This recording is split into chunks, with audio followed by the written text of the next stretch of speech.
Bismillahirrahmanirrahim. Alhamdulillahi Rabbil alamin. Wassalatu wassalamu ala nabiyyina Muhammadin wa ala alihi wa ashabihi wa man wala. Allahumma la ilma lana illa ma 'allamtana innaka antal alimul hakim. Allahumma 'allimna ma yanfa'una wanfa'na bima 'allamtana. Rabbana zidna 'ilman. Rabbi shrah li sadri wa yassir li amri wahlul 'uqdatan min lisani yafqahu qawli. Assalomu alaykum va rahmatulloh. Hurmatli ilm shaydolari, kanalimiz kuzatuvchilari. Bugungi darsimiz Mabdal qiroat kitobining 3-darsi bo'ladi. Allohning madadi ila boshlaymiz. Bismillahirrohmanirrohim. Qala al-musannif rahimahullohu ta'ala ad-darsu ath-thalith. 3-dars. Xo'p, uslub o'sha yangiliklar biz xabar berib qo'yamiz. Hozircha yangi aytadigan narsamiz yo'q, arada chiqib qolsa yana aytamiz inshaalloh. Xo'p, aynal mibratu. Mibrotun bu bizning tilimizda qalamtarosh deyiladi.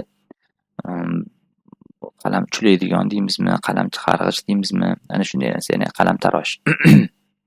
Ayna qayerda degani? Aynal mibratu, qalamtarosh qayerda?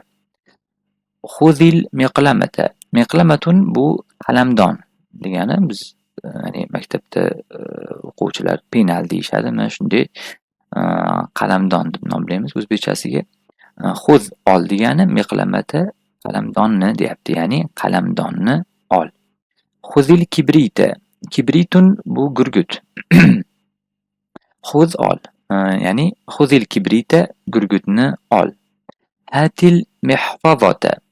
Mihfazatun bu sumka. Mana bu rasmi ham turibdi. Shu sumkani mihfazatun deydi. Hatil mihfazata desa, ya'ni sumkani keltir yoki sumkani ber degan mazmunda. Udkhulir rodhata. Hop, udkhul pastda mana lug'atimizga qaraymiz. Dakhala yadkhulu udkhul, kirmoq, ya'ni kirmoq fe'lini buyruq shakli kelyapti bu yerda jumlamizda, ya'ni kir degan.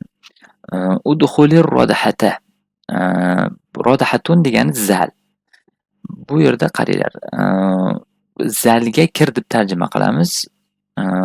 Udkhulni o'zini ichida, ya'ni ga degan ma'no berib tarjima qilaveramiz. Buning uchun ya'ni udkhulga alohida ga deb keyingi so'zga kelib turgan ism, ya'ni ga qo'shimchasini berishligimiz shart emas. Ya'ni udkhul firrodhata, misol uchun nimani zalni ichiga kir yoki ila shunga o'xshagan nimalarni qo'shimchalarni berishligimiz ya'ni shart emas. Udkhulni o'zini ichida, ya'ni ma'nosida ga degan qo'shimchasi bor. Shunday deb tursak, hozirgi yangi o'rganuvchilarga tushunarli bo'lishligi uchun batafsilroq ma'lumotni grammatik darslarda berib o'tamiz inshaalloh. Ya'ni buni udkhul kir, rodhata zalga deb tarjima qilamizda, udkhulir rodhata zalga kir deb ma'no beramiz. Ma hada, ma nima degani? Hada bu, ya'ni ma hada bu nima deb tarjima qilinadi. Shubbakun bu deraza. Mana rasmda ham ko'rinib turibdi. Shubbakun deraza. Aynal misbahu. Misbah bu chiroq degani, ya'ni ayna qayerda, chiroq qayerda deb ma'no beramiz. Hatil mibrata, qalamtaroshni keltir. Iqro, keyin iqro bu nima? O'zini o'qilsa iqro. Agar bunga qo'shib o'qiydigan bo'lsak ad-darsaga kasra harakatini beramiz. Bu yerda harakat berilmagan, o'zimiz berib qo'yaveramiz. Mana bu xuz o'zi aslida xuz bo'lib, keyin bu yerda xuzi bo'lib ketyapti-ku, xuddi shunga o'xshagan. Ya'ni iqro id-darsa deb o'qiymiz. Ya'ni qara'a yaqra'u iqro. Bundan oldingi darsimizda kelgan, Allohu alam. Bunda ham bor ekan, mana qara'a yaqra'u iqro. Mana sukunli bo'lgan oxiri, lekin biz bu yerda nimada bu kitob ustubini tushuntirganimizda yengil to'xtalib o'tganmiz bunga. Ya'ni ikkita sukun bir joyda kelganda birinchisiga kasra harakatini berib o'qiymiz. Ya'ni iqro'id darsa, darsni o'qi deb ma'no beramiz. Man hada. Hop, ma degani nima degani edi? Ya'ni nima deb savol berishligida. Endi manga keldik. Man degani mana lug'atdan bir qarab qo'yamiz. Mana man degani ya'ni kim deb savol berish. Ya'ni oqil degani ya'ni aqlli kimsaga, ya'ni mavjudotga deymizmi? Ya'ni Alloh taolo aqlli qilib yaratgan mavjudotlarga beriladi. Savol nisbatan savol qilib ishlatiladi. Ya'ni hayvonga yoki jonsiz narsalarga man deb ishlatib bo'lmaydi. Faqatgina insonga, farishtalar yoki jinlarga ishlatishimiz mumkin. Ya'ni man hada desa kim bu? Muallimun, muallim. Udkhulil hujrata. Hujra bu xona degani. Udkhul kir. Xonaga kir deyapti. Ifhamid darsa. Buni ham mana lug'atdan ko'rib qo'yamiz. Mana fahima, yafhamu, ifham, fahmun, ya'ni anglamoq. Bu yerda ifham ya'ni buyruq ma'nosi, buyruq shakli ishlatilyapti. Ifhamid darsa, ya'ni darsni fahmla. Uq'ud 'alal kursiyyi. Uq'ud degani buni ham lug'atdan ko'rib qo'yamiz mana. Qa'ada yaqudu, uq'ud qu'udun. O'tirmoq. Bu yerda yana sinonimi ham keltirilgan. Jalasa yajlisu deb faqat 2 dona keltirilgan. O'zi bundan keyingisini sarf fanidan o'tib olsak bo'ladi. Buyruq va nimalarni, masdar shakllarini.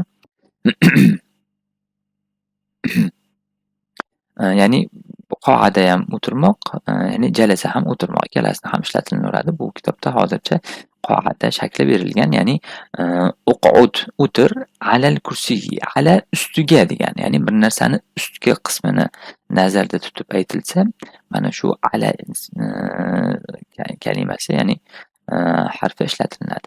Harfi jar deymiz buni.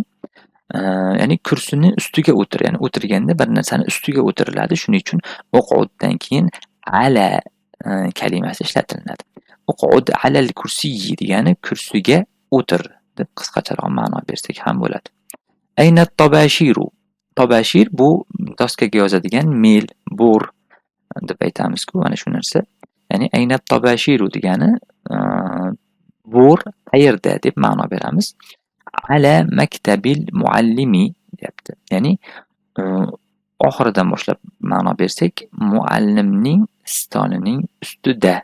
Endi qaranglar, alani mana lug'atda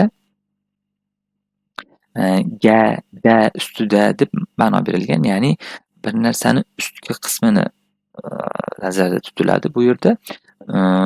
Kontekstga qarab turib ga yoki da ma'nolarini beraveramiz.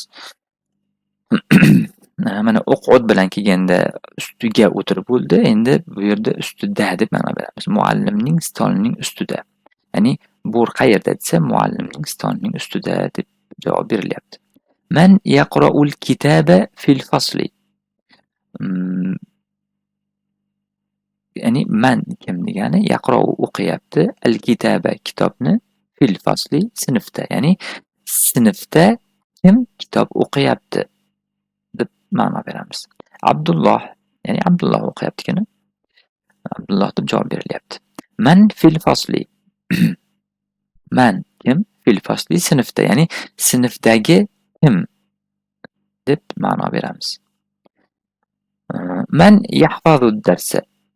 Man kim? Yahfazu yodlayapti. Buni ham mana nimadan ko'rib qo'yamiz. Lug'atdan hafiza, yahfazu, yahfaz, hifzun. Yodlamoq, saqlamoq ma'nolarida ishlatilinadi. Bu yerda yodlamoq ma'nosi kelyapti, chunki dars bilan kelganda darsni saqlash emas, darsni yodlashlikka ma'nosida nazarda tutiladi. Ya'ni man kim yahfazu yodlayapti, ad-darsa darsni. Kim darsni yodlayapti. Hop, iqro huna. Iqro o'qi, huna bu yerda, ya'ni bu yerda o'qi deb ma'no beramiz. Aynal qalamu. Ayna qayerda? Al-qalamu qalam, ya'ni qalam qayerda? Hati keltir, ya'ni qalam qayerda? Keltir demoqchida, ya'ni. Mana bu aynal qalamuni davomi, ya'ni bu hati. Al-muallimu yaqudu ala al-kursiyyi. al-muallim o'qituvchi yaqudu o'tiribdi, ala ustida, ya'ni kursi. Muallim kursining ustida o'tiribdi yoki muallim kursida o'tiribdi yoki yaquduga kelajakda ham ma'no bersak bo'ladi. Muallim kursida o'tiradi deb ma'no bersa ham bo'laveradi. Hop, ayna sa'atu? Ayna qayerda? Sa'atun bu soat. Ya'ni soat qayerda? Karimun yafhamu darsa. Karim bu ism, yafhamu fahmlayapti, anglayapti, darsa darsni. Karim darsni anglayapti. Aynal qalamu? Qalam qayerda? Huna fil miqlamati. Huna bu yerda, fil miqlamati qalamdonda. Ya'ni qalam qayerda deb bo'lgan savolga bu yerda qalamdonning ichida yoki qalamdonda deb javob berilyapti. Vallohu ta'ala a'lam.